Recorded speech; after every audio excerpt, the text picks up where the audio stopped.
and welcome to the X22 Report. My name is Dave, and this is episode 443, and today's date is August 16th, 2014, and the title of this report is The Current Economic Collapse News Brief for this Saturday. Now, as we know, out in Ferguson, things are really starting to get really crazy out there, and it seems like the riots, the protesters, it has not calmed down. It's actually escalating at this point, and what we're seeing is that right now it looks like there were protests, and it looks like people went into that convenience store where Michael Brown was allegedly robbing, which is really, there's no proof at this point, and he's innocent until proven guilty. And it seems like that store was a major focus where rioters went in and looted that store. And it seems that there's about 200 protesters were clashing late Friday with the police there, and there were tear gas being fired, bottles being thrown, and it seems like a lot of the people are pretty much not backing down at this point. Now, what's something very interesting about this whole thing, and I talked about it yesterday about the video being out there, and there's a lot of questions about it, and why did they wait so long? But of course they're saying that this person that was with him, Darian Johnson, he's an accomplice to robbery. Why didn't they pick him up? Why didn't they arrest him? I mean, still, why haven't they done anything? And the whole story is really starting to fall apart. Now, the mayor in Missouri, he is out there, and he's saying, and the mayor of Ferguson, I should say, is out there, and he's saying that the people that were smashing and looting and burning and destroying in the town are not even from that town. He says they're outsiders. They came in, they caused disaster, they left. And he went on to say a lot of the people aren't even from our town, but they came in and stole from our businesses and left our town in ruins, and made it look like there were racial tensions here that simply aren't what they made them out to be. So we can see right now, and this is part of the FBI, DHS, bringing in agent provocateurs, trying to gin something up and have them create havoc in the area. And they're hoping that more and more people join in, and this continues and it spreads across the United States. And we understand there is a lot of protests that are being held in many, many cities across the United States. We know there's one out in LA going to happen on Sunday, and there's many in different cities like New York, and we're going to have to see how this thing starts to ramp up. But Representative John Lewis, he is calling for martial law in Ferguson, Missouri right now. John Lewis, the Democrat congressman from Georgia, is saying that he's calling on President Barack Obama to declare martial law in Ferguson, Missouri on Thursday. And he said, my own feeling is right now is that the President Obama should use his authority of his office to declare martial law, federalize the Missouri National Guard to protect the people as they protest. Well, that's not what martial law is going to do. But of course, we can see already it's being pushed out there to pretty much declare martial law. Now, they're not going to do anything just yet, and we know that the FBI has taken over the investigation. We understand Al Sharpton's coming into the scene. We have a burial going on very soon, and we can see that this situation is continually being pushed, and we know the outcome of this because we understand, and from other sources, that DHS is involved in this also, and we have to continually watch this to make sure that this, when this spreads to other cities, this will be the indicator that yes, this is a false flag event trying to declare martial law in the country, or they are trying just to condition us at this point for what is coming. Now, it looks like because of the Russian sanctions that Putin has placed on Europe, a lot of the European countries like Germany, Slovakia, Greece, Czechoslovakia are urging, I should say the Czech Republic, are urging an end to the Russian sanctions. Right now, Greece is in talks with Russia, and they might splinter off and say, we are not part of these sanctions anymore, and we would like to continue supplying you with food. Czech Republic, the finance minister is saying that these sanctions on Russia make no sense whatsoever. And we're seeing from many of the European countries, they're all looking at the situation and saying, why are we doing this? It makes no sense at this point.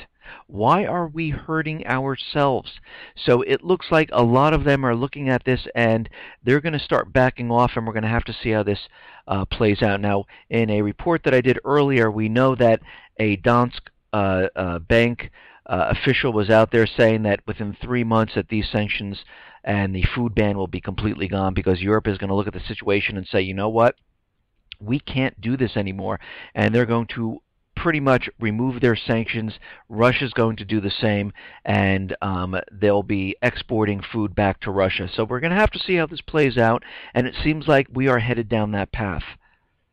Now it looks like the Red Cross is helping with the humanitarian aid, trying to get it into Ukraine. And of course, Ukraine is really making it very, very difficult to do this. And we're seeing that the International Committee of the Red Cross has sent Kiev a written resolution confirming the examination of the cargo the Russian humanitarian convoy is carrying. And they're saying that it looks pretty good. It's humanitarian aid. There's nothing else here. The Red Cross had not yet received Kiev's reply as to whether it will recognize the convoy as humanitarian aid. And what we're seeing here is Kiev doesn't want this aid to reach the people in Donetsk. And this is exactly what's happening. They don't want this to go any further. Now, there's an interesting story that in August 2nd, 2014, Ukraine was purchasing the T-72 tanks from Hungary and from the Hungarian army.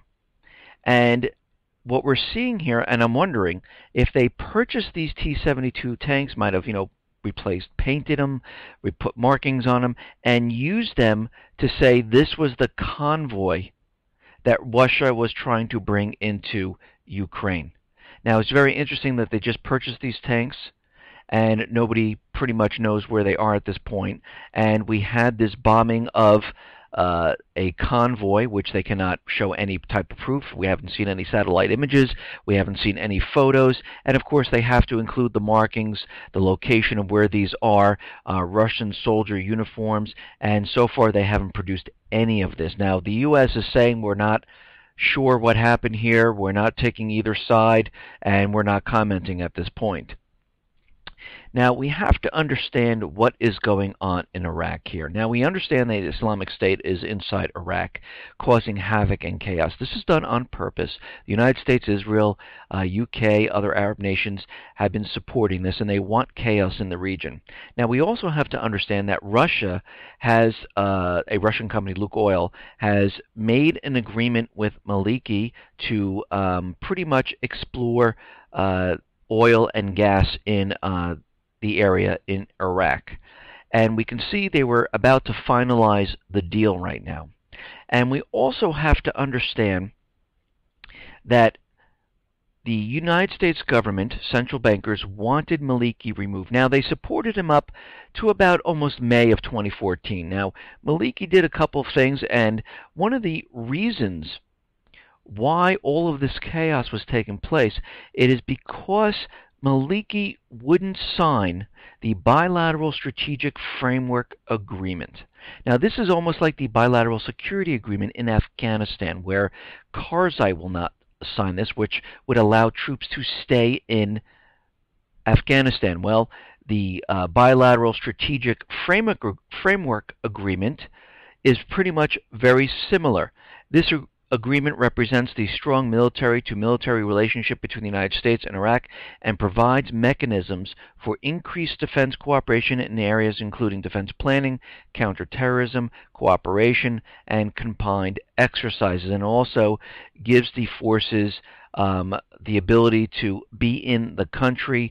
And since 2011, what happened was Maliki would not sign this agreement, and this is why the troops had to be removed from Iraq. But since that time period, they are working on a plan to get the troops back in there, and this is why we see the Islamic State doing this. Now, when Obama took office, he had Biden work this deal out, and he kind of messed it up, and Maliki didn't sign it and say, you know what, we don't need the troops in here, and they pretty much said, we want you out of here. So Obama, of course, his campaign and everything that he was doing was saying, you know, this is all part of my campaign, I got the soldiers out of there, but that wasn't really the case. He had to do this because he didn't sign the agreement.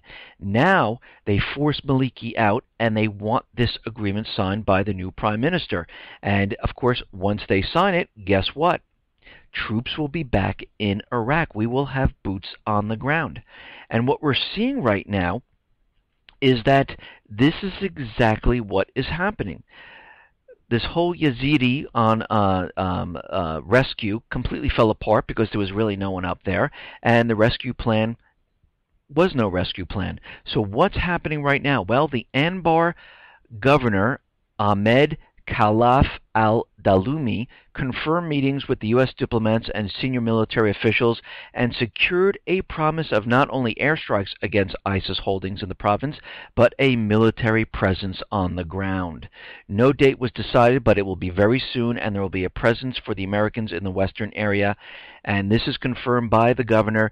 ISIS controls materially all the Anbar province at this point. So we can see there's going to be boots on the ground, and ISIS is creating this opportunity, and this is what they're using it for. Now, once boots are on the ground and they're protecting the oil fields, because that's what they're really protecting, because they don't want this the tribes to get to the oil fields.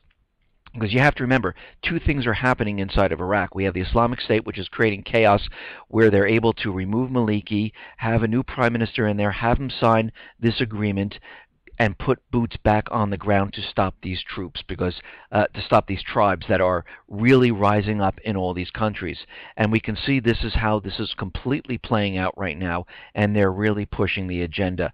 And of course, when this happens and boots are on the ground, of course there's going to be some other event that's going to occur, which they'll say, oh, we have to bring more advisors, more troops, and it is mission creep, and you can see how this is happening, because their end goal is to bring troops in there, follow the Islamic State to Syria, Lebanon, Libya, Yemen, and pretty much have boots on the ground in this entire region, then start splitting it up. And you can see this plan is going forward. They're not stopping.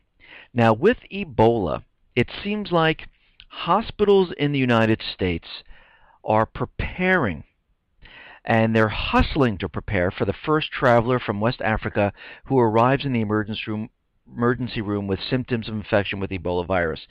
Now, Dr. Thomas R. Frieden, director of the Centers of Disease Control and Prevention, has said such a case is inevitable. So all the hospitals are prepping for this.